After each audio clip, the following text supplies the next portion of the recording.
The laser cutter sliced through the ancient vines with a satisfying hiss, sending the sweet scent of burnt vegetation into the humid air. Rand Nightingale Kane wiped sweat from his brow and squinted at the massive stone doorway emerging from the undergrowth. The Temple of 1,000 Winds loomed before him, its weathered facade telling stories of millennia past. "You know, Rand," said Padawan, his sleek metallic drone hovering behind him, its optical sensor glowing a sardonic blue, "sometimes I wonder why these temples always have to be in the most godforsaken corners of the galaxy." Behind you a sleek metallic drone hovered, its optical sensor glowing a sardonic blue. Padawan portable automated data analyzer with advanced navigation emitted a short mechanical sigh. "Perhaps, sir, because if they weren't someone would have looted them centuries ago, much like you're attempting to do now," Padawan replied. Raman shot the drone a look. "It's not looting, it's historical redistribution." "Ah, yes," Padawan replied, "the noble profession of historical redistribution. I'm sure that's what they'll engrave on your prison cell should we fail spectacularly, which my calculations put at a 78% probability." Zora's 3 sons beat down mercilessly. As Rand approached the temple entrance, sweat plastered his raven hair to his forehead, and his stealth suit, designed for space stations and urban environments, felt like an oven in this jungle climate. The massive stone door stood half open, excavation equipment scattered around its base, fresh boot prints marked the muddy ground. "Well," Rand muttered, "looks like we've got competition." Padawan scanned the area, his processors whirring. "Crimson Syndicate, based on equipment signatures. They arrived approximately 3 hours ago. Would you like me to calculate your diminishing chances of success now?" Rand drew his blaster and approached the entrance cautiously.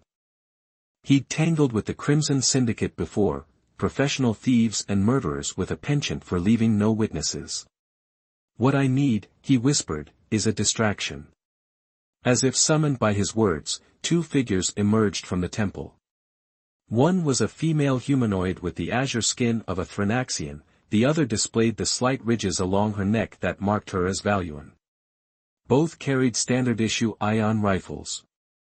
Rand holstered his blaster and stepped into plain view, a charming smile spreading across his face. "Ladies, what a pleasant surprise. I thought I was the only one who appreciated ancient architecture in this sector." The Thranaxian immediately raised her weapon, but the Valuan laid a hand on her companion's arm, her eyes moving appreciatively over Rand's form. "You know, you look familiar," the Valuan said, her voice carrying the distinctive musical lilt of her species. Rand stepped closer, hands visible. "I have that kind of face, trustworthy, wouldn't you say?" Padawan hovered nearby, emitting a barely audible electronic groan. "Oh, here we go again. Might I remind you, sir, that your last romantic entanglement resulted in us being shot at by no fewer than 17 mercenaries?" Rand ignored the drone, focusing instead on the warming expressions of the guards.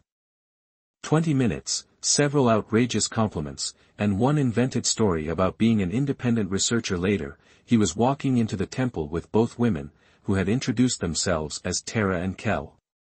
"The boss would skin us alive if he knew we were showing you around," Terra, the Thranaxian, whispered, having warmed considerably to the charming intruder.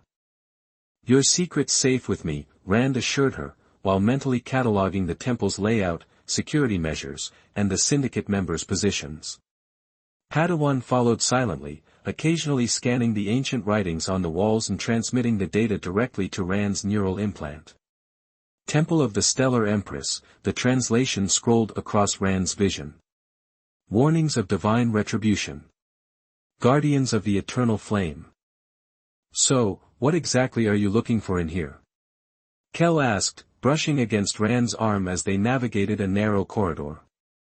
"Oh, just historical curiosities, nothing valuable," he lied smoothly. "I'm particularly interested in the central chamber. I've heard there's a remarkable statue there." "There is," Terra confirmed, "but the boss has been trying to extract something from it for hours. Some kind of crystal embedded in the stonework."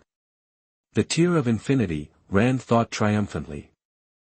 His client had offered a small fortune for the artifact, enough to clear his debts and live comfortably for a standard year. The corridor opened into a vast circular chamber, its domed ceiling reaching at least 30 meters overhead. Shafts of sunlight pierced through strategic openings, illuminating dust particles dancing in the air. The walls were covered with intricate carvings depicting battles among the stars, species Rand had never seen, and celestial phenomena that defied explanation. But what commanded the room was the statue. Standing at least 4 meters tall on a raised dais, it depicted a woman of unearthly beauty. Her skin was a soft jade green, smooth as polished stone yet detailed enough to suggest the subtle musculature beneath. Her face was proud, regal, with high cheekbones and full lips curved in what might have been a knowing smile. Short, sleek black hair framed her face in a perfect bob, each strand seeming to catch the light independently. She wore armor that resembled a blend of ancient Earth samurai designs and something altogether alien, form-fitting yet clearly built for war. In her outstretched palm rested a teardrop-shaped crystal that seemed to contain a galaxy within its facets, stars and nebulae swirling in its depths. "Magnificent, isn't she?" came a gruff voice. Rand tore his gaze from the statue to see a burly man with cybernetic enhancements covering half his face. Corvin Drace, leader of this particular Crimson Syndicate cell, and a notorious collector of artifacts, particularly those he could sell to the highest bidder. Drace, Rand acknowledged with false cheerfulness. "What a pleasant surprise." "Kane," Drace spat. "I should have known you'd slither your way in here, still trading on that pretty face to manipulate my people." Terra and Kel looked between the men, confusion dawning on their faces. "You know each other?" Kel asked. "Unfortunately," Drace growled. "This man is Rand Nightingale Kane, and he's here to steal what we're after." Rand shrugged, dropping the pretense. "In my defense, I was planning to steal it before I knew you were here. Purely coincidental conflict of interest." "Restrain him," Drace ordered. 4 more syndicate members emerged from the shadows, weapons trained on Rand. Padawan hovered higher, his circuits humming with tension. "Sir, might I suggest a tactical retreat? These odds are particularly unfavorable." "Now, Padawan, where's your sense of adventure?" Rand's eyes darted around the chamber, calculating. "Besides, I haven't gotten what I came for yet." Drace laughed, the sound echoing off the ancient stones. "The Tear of Infinity? Good luck with that. We've been trying to extract it for hours. The damn thing won't budge from the statue's hand." Rand was escorted at gunpoint to the base of the statue. Up close, the craftsmanship was even more extraordinary, every detail perfect, from the creases in the armor to the eyelashes that seemed ready to flutter. "I've tried laser cutters, molecular disruptors, even good old-fashioned explosives," Drace explained, gesturing to scorch marks on the statue's arm. "Nothing. It's like the stone absorbs energy." Rand studied the statue's base, noticing an inscription carved in an ancient script. His neural implants struggled to translate the symbols, offering only fragments. "Speak her name, awaken the eternal bond." "What does this say?" Rand asked, pointing to the inscription. Drace shrugged. "Some religious nonsense. Our linguists think it's a prayer or warning. Nothing useful." "Sir," Padawan interjected, "I've cross-referenced the partial translation with my historical database. This appears to be a reference to the stellar empress, Amida Azria, a figure from approximately 132 standard years ago." Amida Azria, Rand repeated thoughtfully, the name rolling off his tongue with surprising ease. The chamber fell silent. Then, a sound like cracking ice, soft at first, then crescendoing. All eyes turned to the statue as a hairline fracture appeared across its surface. "What did you do?" Drace demanded, backing away. The statue's eyelids, previously closed in serene repose, slowly opened. Emerald eyes, glowing with an inner light, blinked once, then focused directly on Rand. "Holy!" someone whispered. The crack spread across the statue's surface, sheets of stone falling away to reveal living, green skin beneath. The woman, no longer stone but flesh, inhaled deeply, her chest rising with her first breath in a millennium. "Gratias tibua, provocan me ex somno," she said, her voice melodious yet powerful, echoing throughout the chamber. "Thank you for awakening me from my slumber." Padawan's processors whirred frantically. "Sir, this is most unexpected. My catastrophe probability..."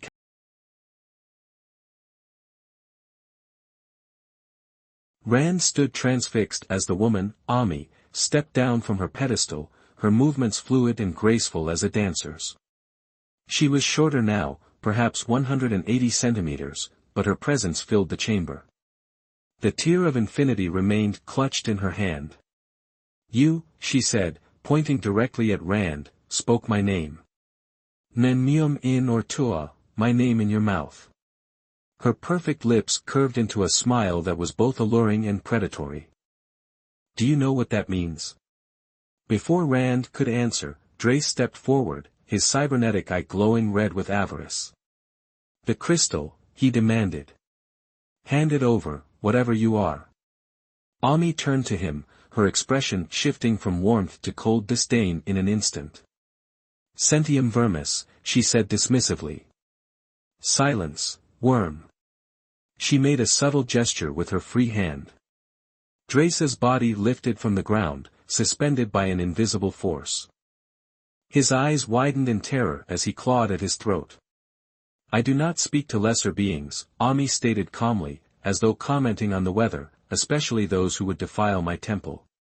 With another casual gesture, she sent Drace flying across the chamber. He crashed into a stone column with a sickening crunch and slid to the floor, unmoving. The remaining syndicate members raised their weapons but hesitated, clearly terrified. "Please," Rand interjected quickly, "there's no need for more violence. I'm sure we can resolve this peacefully." Ami turned back to him, her terrifying aura instantly replaced by one of warmth and something akin to affection. "Paces amore," she said softly. "A lover of peace, admirable. And your name," "Came one who woke me." "Rand," he replied, "though some call me Nightingale."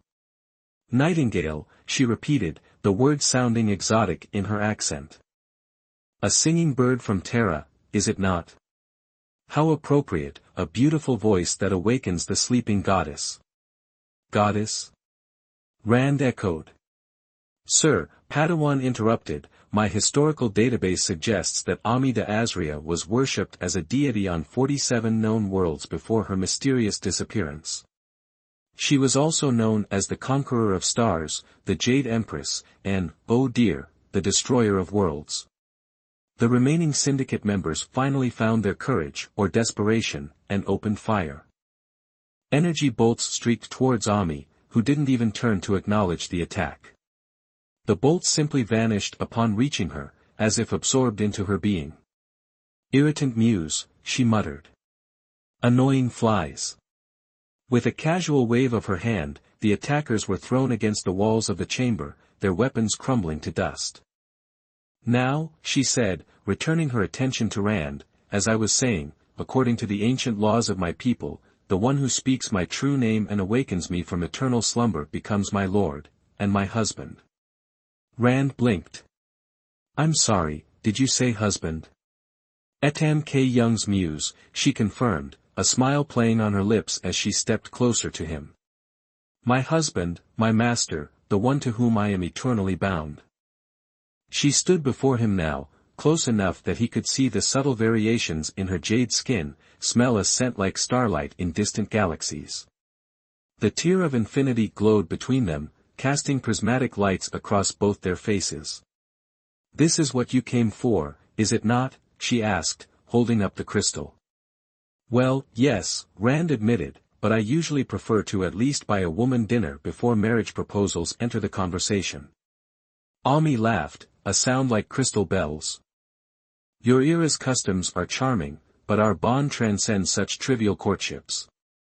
You spoke my name, you broke my curse. Now I am yours, and you are mine." Padawan hovered nervously. Sir, I feel compelled to point out that interspecies marriages, especially to beings of unknown origin and questionable divinity status, aren't covered in your health insurance policy. Not helpful, Padawan, Rand muttered. A low rumble interrupted them, the temple floor trembling beneath their feet. What's happening? Rand asked, grabbing a column for support. Ami's expression turned serious. My awakening has triggered ancient safeguards. She tilted her head as if listening to something beyond human hearing. My enemies have been alerted to my return. Enemies? Rand repeated. What enemies? The ones who betrayed me, the ones who sealed me in stone for 1,000 years. Her eyes flashed with a dangerous light. They rule your galaxy now, under different names, different faces, but I would know their essence anywhere. The rumbling intensified. Dust and small stones began to fall from the ceiling. We need to leave, Rand decided, grabbing Ami's arm. To his surprise, she allowed herself to be led, following him towards the exit. The syndicate members who were still conscious were already fleeing. Padawan, find us the fastest route out of here. Rand commanded. And try to find me a good divorce lawyer while you're at it. Rand and Ami, with Padawan buzzing nervously overhead, burst out of the Temple of 1,000 Winds just as the entrance collapsed inward with a thunderous roar. Jungle foliage rained down, obscuring the once grand facade. That was close, Rand gasped, wiping sweat from his brow. I hate to think what would have happened if we'd stayed any longer. Ami, however, seemed unfazed. She surveyed the jungle with a thoughtful expression. They will be here soon. I can feel their presence, faint, but growing stronger. Who? Your enemies. Rand asked, his hand instinctively moving to his blaster. The same ones who sealed me in stone, Ami confirmed, her voice laced with a chilling undercurrent of anger. They will stop at nothing to ensure I do not regain my power. Padawan zipped forward, his sensors scanning the surrounding area. Sir, I'm detecting multiple incoming craft. Designations are unknown, but their trajectories suggest hostile intent. Great, Rand muttered. Just great. My honeymoon is starting with a firefight. Honeymoon? Ami tilted her head, her emerald eyes sparkling with curiosity. Is that another custom of your people? One involving combat? It's complicated, Rand said, deciding to postpone the explanation for a later time. Padawan, any idea who we're dealing with? Unknown, the drone repeated, but their technology appears advanced. My preliminary assessment suggests they may have access to military-grade hardware. We are outgunned and outnumbered, probability of survival is now 11.2%. Lovely. Rand activated his stealth cloak, hoping to gain an advantage. We need to find cover. Ami, can you? He hesitated, unsure how to phrase his question. Can you do anything about those ships? Ami's lips curved into a cruel smile. I am capable of many things, Nightingale. But direct confrontation is often inefficient. Let us find a more advantageous position.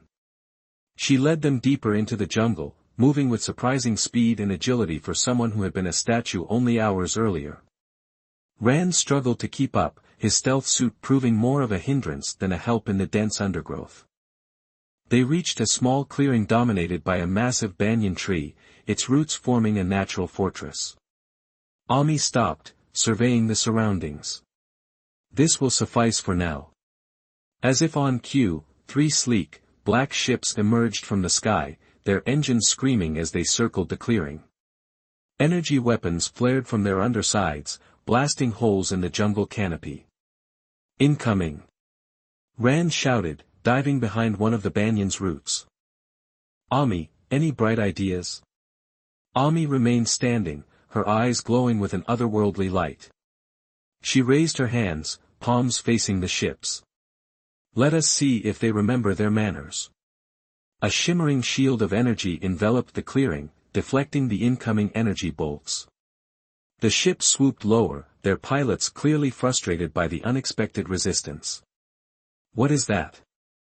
Rand asked, peering over the route.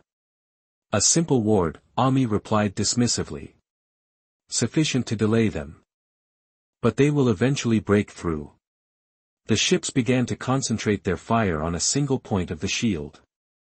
The shimmering energy flickered and strained under the assault. "We can't stay here," Rand said. "We need a plan." "I have a plan," Ami said, her eyes fixed on the ships. "A diversion is needed, a way to draw their attention away from this location." She turned to Rand, her gaze intense. "Nightingale, you will lead them away. I will remain here to prepare a countermeasure." "Lead them away? Are you crazy?"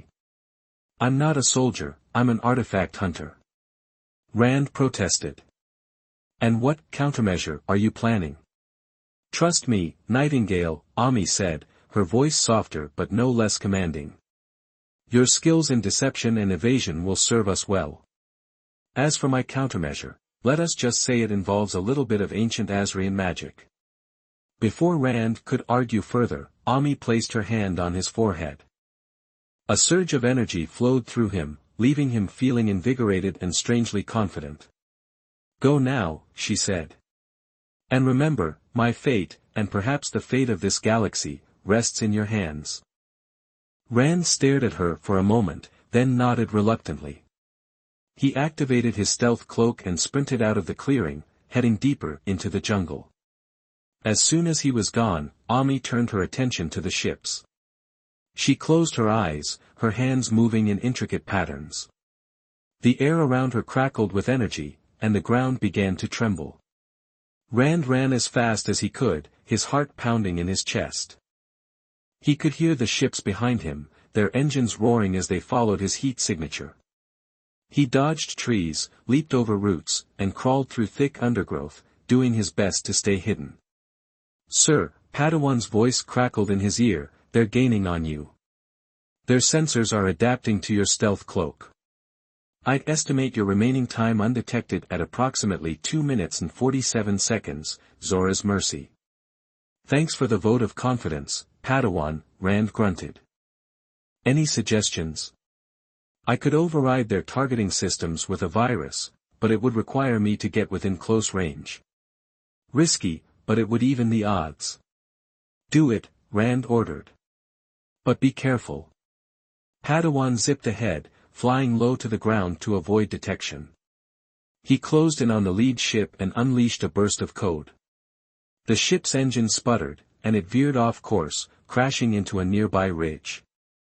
The remaining 2 ships slowed, their pilots clearly confused by the sudden malfunction. "Nice work, Padawan," Rand said. "But that's only a temporary fix. We still need to lose them." He reached a steep ravine, the bottom obscured by thick fog. It was a risky move, but it was his only chance. He leaped into the abyss, hoping for the best. The ship circled overhead, their pilots unsure whether to follow. After a moment of hesitation, they opened fire on the ravine, blasting the fog with energy bolts. Rand landed hard on the muddy bottom, his ankle twisting beneath him. He gritted his teeth in pain and struggled to his feet. "Sir, you're injured," Padawan said. "I'm detecting a fracture in your left tibia. I can administer a painkiller, but it will impair your reaction time." "No time for painkillers," Rand said. "Just help me find a way out of here." Padawan scanned the ravine, his sensors piercing through the fog.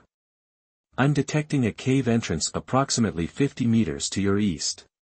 It may offer shelter." Rand limped towards the cave, his ankle throbbing with pain. He reached the entrance and stumbled inside, collapsing against the damp wall. The cave was dark and claustrophobic, the air thick with the smell of mildew. He activated his helmet's night vision and surveyed his surroundings. "This is not good," Padawan said. "I'm detecting signs of organic activity. And it's not human." Suddenly, a pair of glowing eyes appeared in the darkness. A low growl echoed through the cave. Rand drew his blaster, his hand trembling. What is that thing? Unknown, Padawan replied. But its biosignatures suggest it's extremely dangerous. I recommend immediate evasive action. As the creature lunged from the darkness, Rand knew he was in serious trouble. Meanwhile, back at the clearing, Ami had completed her preparations. The air around her shimmered with raw power, and the ground glowed with arcane symbols.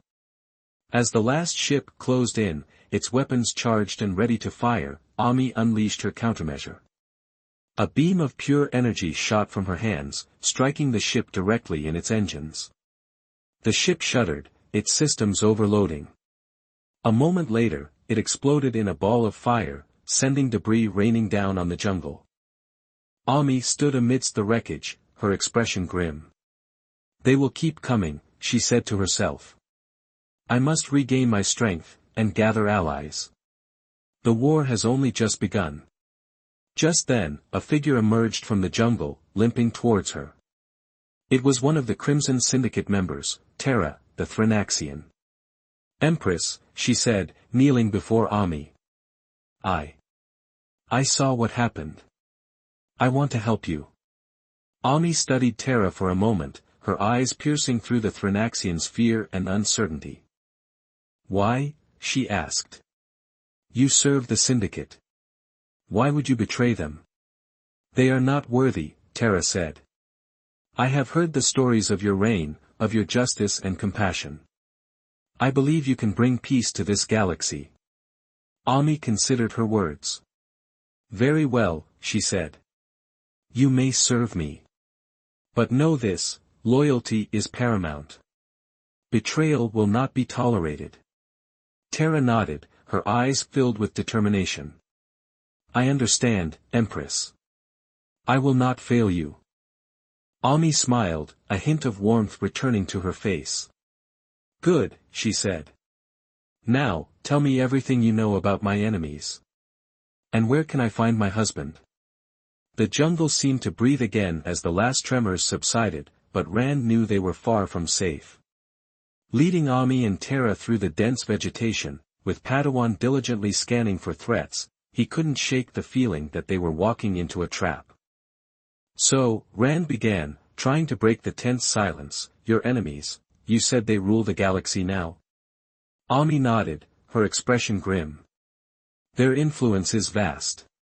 They have infiltrated governments, corrupted corporations, and manipulated entire sectors to serve their own ends. They were once my most trusted advisors, my generals, my friends. But greed and ambition twisted their hearts. And who are they? Rand pressed, knowing that understanding his enemy was the first step to survival. Ami hesitated. Their names, they are not important at this moment. What matters is that they possess a weapon, a psychic dampener, capable of nullifying my powers. It was with this that they betrayed me. They are weak on their own, but with this weapon, they can pose a threat. Padawan zipped closer, his optical sensor blinking rapidly. Sir, based on Ami's description in my historical data, I believe she may be referring to the Triumvirate of Xylos. A clandestine organization believed to have been responsible for the downfall of the Azrian Empire. The Triumvirate, Rand repeated. Never heard of them. But if they're as powerful as you say, why haven't they just finished the job? Why send bounty hunters after you? Because they fear me, Ami replied, her eyes gleaming with defiance. They know that if I regain my full power, I will dismantle their empire.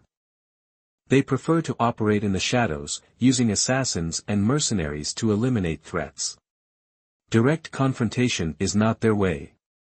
Which, coincidentally, is exactly what we don't want either, said Rand. Terra, who had been silent until now, spoke up. Empress, there is a place, a sanctuary hidden deep within this sector. It was once a training ground for your elite guard. It is well defended and shielded from detection. We could seek refuge there. Ami considered her suggestion. The Sanctuary of Echoes, it has been centuries since I last set foot there. But yes, it would provide a temporary haven. Then let's go, Rand said. Padawan, can you guide us? The journey to the Sanctuary of Echoes was arduous.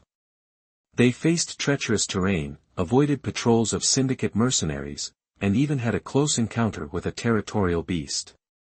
Rand began to realize the scope of the challenge before them. He was just an artifact hunter, not a warrior or a revolutionary. How could he possibly help Ami reclaim her empire? Finally, after days of travel, they reached their destination.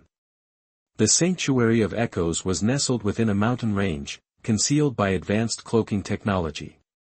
As they approached, a hidden entrance opened, revealing a long, winding tunnel. The sanctuary was a marvel of ancient Asrian engineering. The central chamber was vast and filled with holographic projections depicting scenes from Ami's reign. Statues of legendary Asrian warriors lined the walls, their eyes seeming to follow Rand's every move. "Welcome home, Empress," Terra said, bowing her head respectfully. Ami smiled, a genuine smile that Rand hadn't seen before. "It is good to be back," she said, her voice filled with emotion. "But we cannot afford to rest. My enemies will be searching for us. We must prepare for war." In the days that followed, Rand learned more about Ami's former empire and the triumvirate that had destroyed it.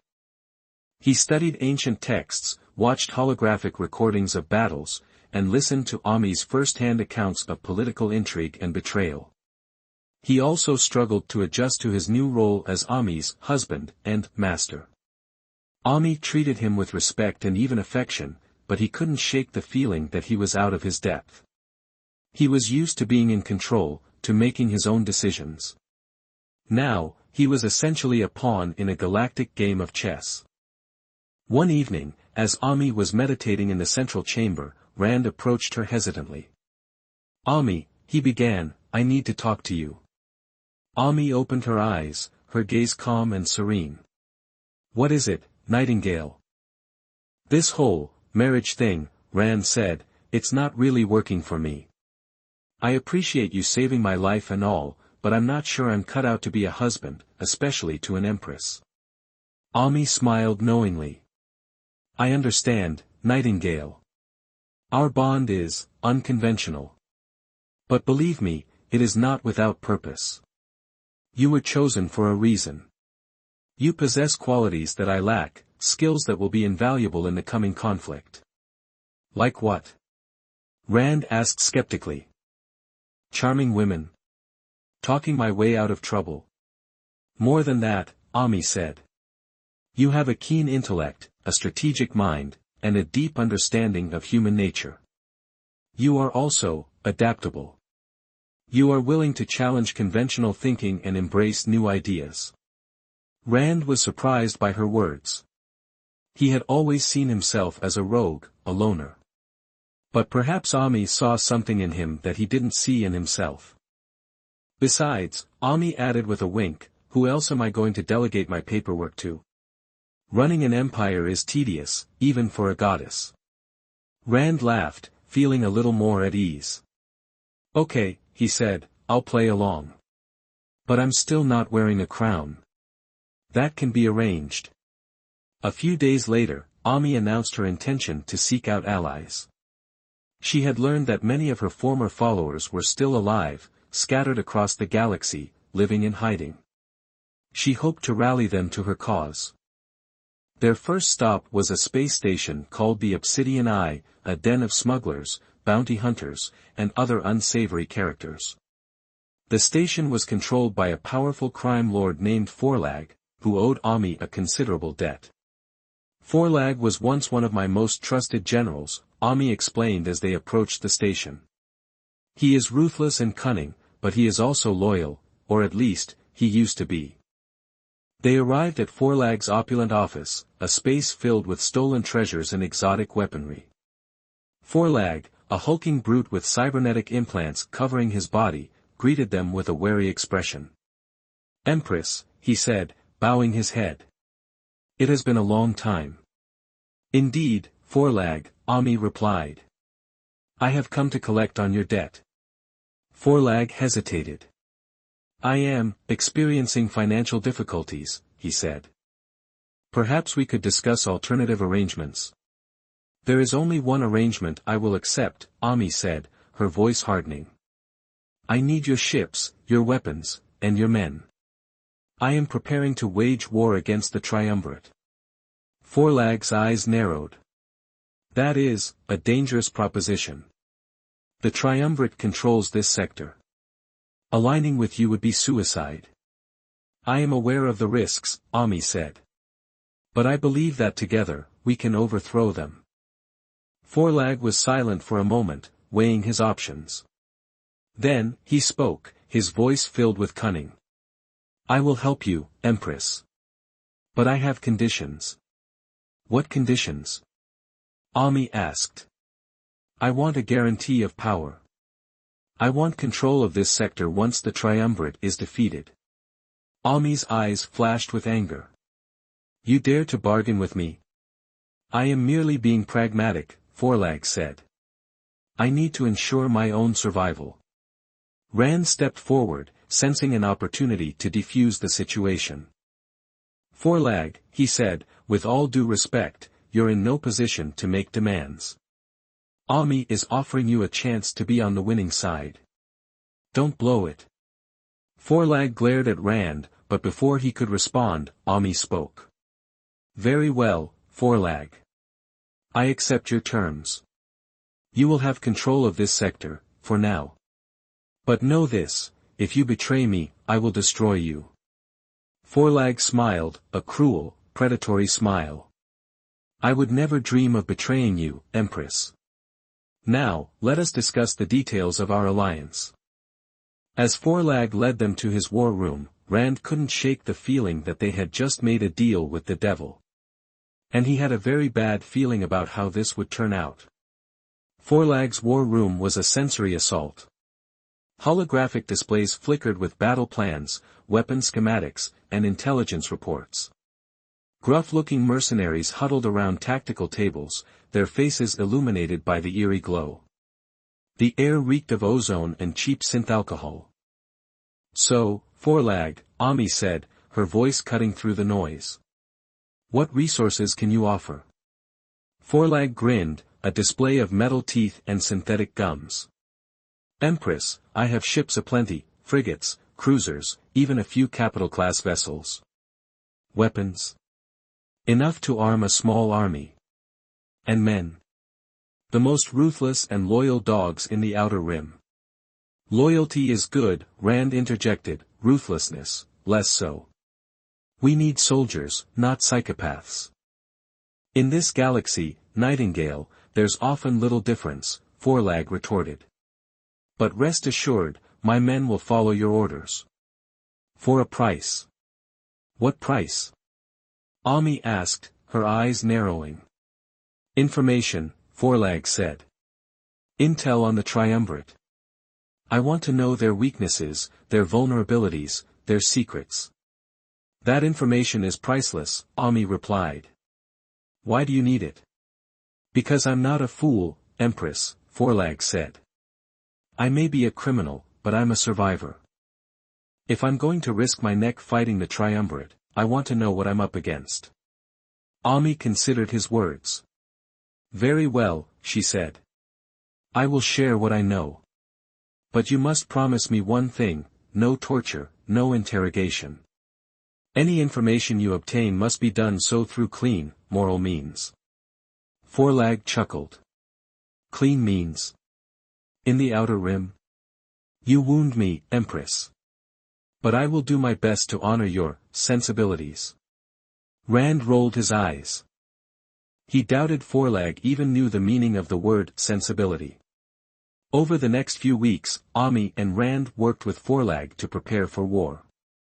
They trained his mercenaries, upgraded his ships, and gathered intelligence on the Triumvirate.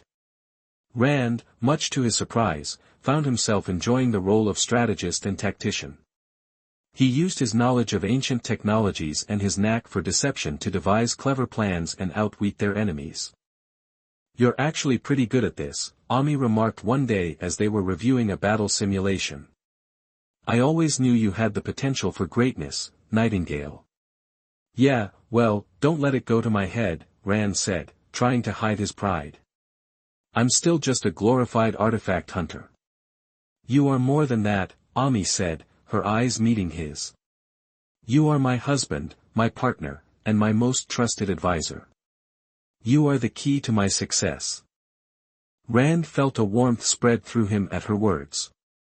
He had come to care for Ami, not just as a powerful empress, but as a friend, a confidant, and maybe even something more. Their first target was a mining planet called Thrax Prime, which was under the control of one of Ami's former generals, a tyrannical brute named Gorn. Gorn had betrayed Ami during the coup and had since become a loyal puppet of the Triumvirate. Gorn is a cruel and ruthless leader, Ami explained. He oppresses the miners, steals their resources, and enforces his rule with an iron fist. We need to liberate them, both for their sake and to send a message to the Triumvirate. Rand devised a plan to infiltrate Thrax Prime and incite a rebellion among the miners. He would use his skills in disguise and deception to get close to Gorn, while Ami and Forlag would launch a full-scale assault on the planet's defenses. It's risky, Rand admitted, but it's our best chance of success. I trust your judgment, Nightingale, Ami said. But be careful. Gorn is not to be underestimated.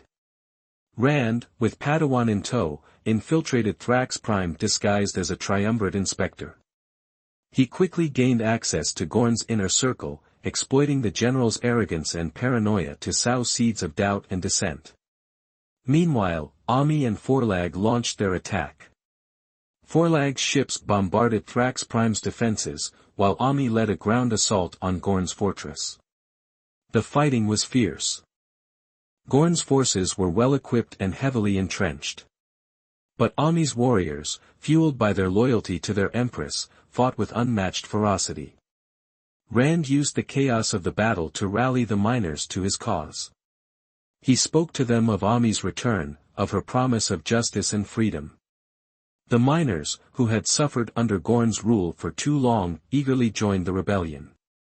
Together, Rand and the miners stormed Gorn's fortress, battling their way through hordes of enemy soldiers. Rand, despite his lack of combat experience, fought bravely, using his blaster and his wits to take down his opponents. Finally, they reached Gorn's throne room. The general, a hulking figure with cybernetic enhancements, stood waiting for them, a sneer on his face. So, the Empress has returned, Gorn sneered. I always knew she would be back to try and reclaim her throne. But she is too late. The Triumvirate will crush her. It's over, Gorn, Rand said, raising his blaster. Your reign of terror is over. Gorn laughed. You think you can defeat me? You are nothing but a pathetic little thief. With a roar, Gorn charged at Rand, his cybernetic arm crackling with energy. Rand dodged the attack and fired his blaster, hitting Gorn in the chest. Gorn stumbled, but he didn't fall. He lunged at Rand again, his metallic claws tearing through Rand's armor. Rand cried out in pain, but he refused to give up. He grabbed a nearby energy rifle and fired point-blank at Gorn's head. Gorn's eyes widened in surprise, and he collapsed to the ground, dead. The miners cheered, their voices echoing through the throne room. Rand, battered and bruised, raised his fist in victory. But their celebration was short-lived. As Rand surveyed the battlefield, he noticed something strange. The Triumvirate forces were retreating, but not in a disorganized rout. They were falling back in a coordinated manner, as if following a predetermined plan. Something's not right, Rand said to Ami, who had just arrived in the throne room. They're not fighting to the death. They're retreating. Ami's expression turned grim. It's a trap, she said. They knew we were coming. They wanted us to win. Why? Rand asked, confused. Because Gorn had something they wanted us to have, Ami said. He knew about the psychic dampener. Rand's blood ran cold. The weapon that can nullify your powers. Ami nodded. Gorn was using it to transmit information to the Triumvirate. He was feeding them false intelligence, luring us into a false sense of security. But why would he do that? Rand asked. Because he knew that the dampener was the key to defeating me, Ami said. He knew that if the Triumvirate got their hands on it, I would be powerless. Where is it? Rand asked, his voice urgent. Gorn said something about a hidden research facility, Ami said.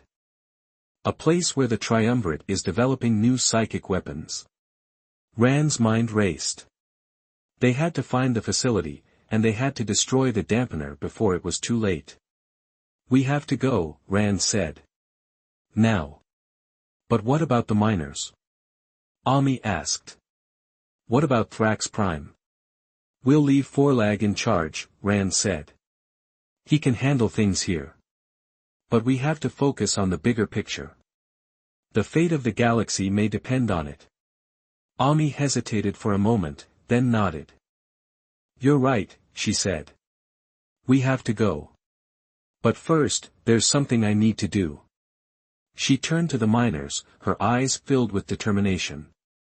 People of Thrax Prime, she said, I have come to offer you freedom and justice. But I cannot stay here to rule you. I have a greater purpose to fulfill. But Empress, one of the miners protested, we need you. We can't survive without you. You are stronger than you think, Ami said. You have the courage and the resilience to build a new society, a society based on equality and compassion. I believe in you. She paused, then continued. I appoint you, Kira, as the leader of Thrax Prime. You are a wise and just woman, and I know you will guide your people well. The miner, Kira, stepped forward, her eyes filled with tears.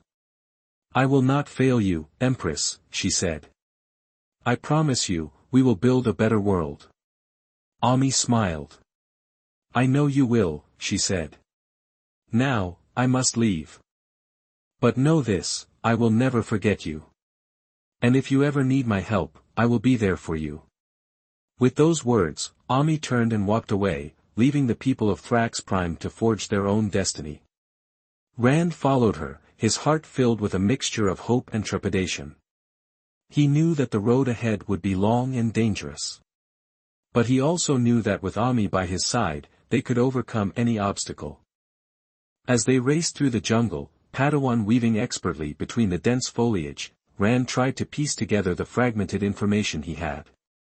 A psychic dampener, a hidden research facility, a desperate race against the Triumvirate, it felt like stepping into a holodrama he hadn't auditioned for. Ami's silence did little to alleviate his unease. Ami, Rand called out, dodging a low-hanging vine. This facility, what do we know about it? Ami's brow furrowed as if she was delving deep into her memories. Gorn mentioned it was hidden on a desolate moon in the Viridian Nebula. He called it, the Silent Observatory. It was once a place of learning, where Asrian scientists studied the mysteries of the mind. But the Triumvirate has corrupted it, twisting its purpose for their own dark designs. Padawan chimed in, Sir, I am cross-referencing that information with known star charts. The Viridian Nebula is notoriously difficult to navigate, riddled with magnetic anomalies and unpredictable energy storms. A perfect place to hide a secret research facility. Wonderful, Rand said dryly. So, how do we get there? Ami stopped, turning to face him. We need a ship, a fast one. And someone who knows the Viridian Nebula like the back of their hand. Rand immediately thought of one person, Jax, a smuggler he'd worked with on several occasions. Jax was a roguish character with a penchant for fast ships and dangerous deals, but he was also fiercely loyal to those he considered friends. I know a guy, Rand said. But convincing him to help us might be tricky. Leave that to me, Ami said, a mischievous glint in her eyes. I have a way of persuading people.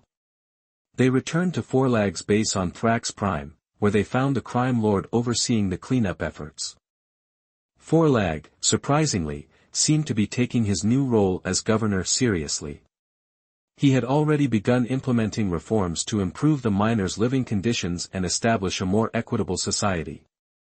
Empress, Nightingale, Forelag greeted them, a rare smile on his face. I trust your mission was successful. We liberated Thrax Prime, Rand said, but we uncovered a new threat.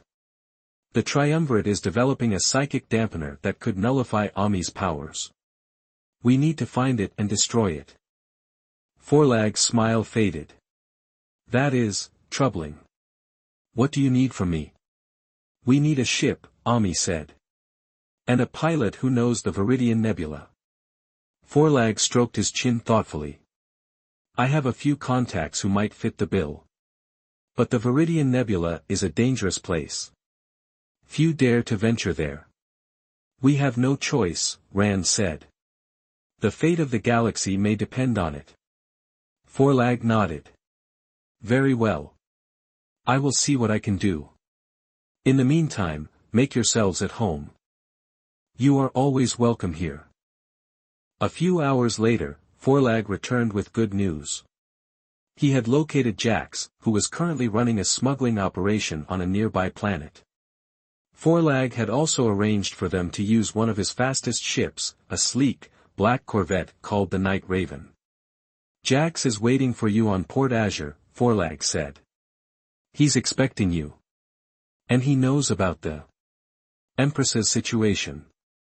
I took the liberty of explaining the urgency of the matter. I appreciate it, Forlag, Ami said. Your loyalty will not be forgotten. Just do what you need to do, Empress, Forlag said. And make sure the Triumvirate pays for what they've done. They boarded the Night Raven and set course for Port Azure, a bustling spaceport known for its shady dealings and colorful clientele. As they approached the planet, Rand felt a surge of anticipation. He hadn't seen Jax in a long time, but he knew he could count on him. They landed on a designated landing pad and were greeted by Jax himself, a tall, wiry man with a sly grin and eyes that twinkled with mischief. Rand, you old dog! Jax exclaimed, clapping Rand on the shoulder. It's been too long. And who is this lovely lady? He turned to Ami, his eyes widening in surprise. Well, I'll be an empress, no less. Forlag didn't tell me everything. Jax, Rand said, this is Ami de Azria. She needs our help. Anything for you, Rand, Jax said. And for an empress, I might even lower my prices. What's the job? Ami explained their situation to Jax, telling him about the psychic dampener and the hidden research facility in the Viridian Nebula. Jax listened intently, his expression growing more serious with each passing moment. The silent observatory, Jax said, when Ami had finished. I've heard rumors about that place. They say it's haunted, filled with the ghosts of the scientists who died there. But I've never been one to shy away from a challenge. So, you'll help us? Rand asked. Jax grinned. Of course, I'll help you. What are friends for? Besides, it sounds like it'll be one hell of a ride. They boarded the Night Raven and set course for the Viridian Nebula. Jax expertly navigated the treacherous energy storms and magnetic anomalies, guiding them through the swirling clouds of gas and dust. As they neared the desolate moon where the silent observatory was located, a sense of foreboding washed over Rand. The moon was barren and lifeless, its surface scarred by craters and ancient ruins. A single, imposing structure loomed in the distance, the silent observatory itself. That's it, Jax said, pointing to the structure. The silent observatory. Get ready for anything, folks. This is where things get interesting. They landed the Night Raven near the observatory and disembarked, weapons drawn. The air was cold and still, and the silence was deafening. Rand could feel a strange energy emanating from the structure, a psychic resonance that made his skin crawl. Padawan, Rand whispered, scan for any signs of life. Padawan zipped forward, his sensors whirring. I am detecting multiple life forms inside the observatory, sir. Humanoid, but altered. Their psychic signatures are disturbing. Altered how? Ami asked, her voice tense. Their minds have been twisted, corrupted, Padawan said. They are no longer truly human. Psychic guardians, Ami said. The triumvirate must have enhanced them with psychic powers to defend the observatory. Great, Rand muttered. Just what we needed. Psychic zombies. They approached the observatory cautiously, their senses on high alert. As they reached the entrance, a group of figures emerged from the shadows. They were humanoids, but their faces were contorted in grotesque expressions, their eyes glowing with an eerie light. Intruders, one of them hissed, his voice raspy and unnatural. You are not welcome here. Leave now, or face the consequences. We're not here to cause trouble, Rand said, trying to reason with them. We just want to talk. The psychic guardians laughed, a chilling, discordant sound. Talk. There is no talking here. Only obedience. You will submit to the triumvirate, or you will be destroyed. With a collective roar, the psychic guardians attacked. They lunged at Rand, Ami, and Jax, their bodies crackling with psychic energy. Time to dance. Jax shouted, firing his blasters. The battle began. The psychic guardians were powerful, but Rand, Ami, and Jax were determined to stop them. They fought with all their might, their skills and abilities pushed to the limit. As the battle raged, Rand realized that they were facing more than just psychic guardians. They were facing the twisted remnants of a once great civilization, corrupted by the triumvirate's dark ambitions. And he knew that if they failed, the entire galaxy could suffer the same fate.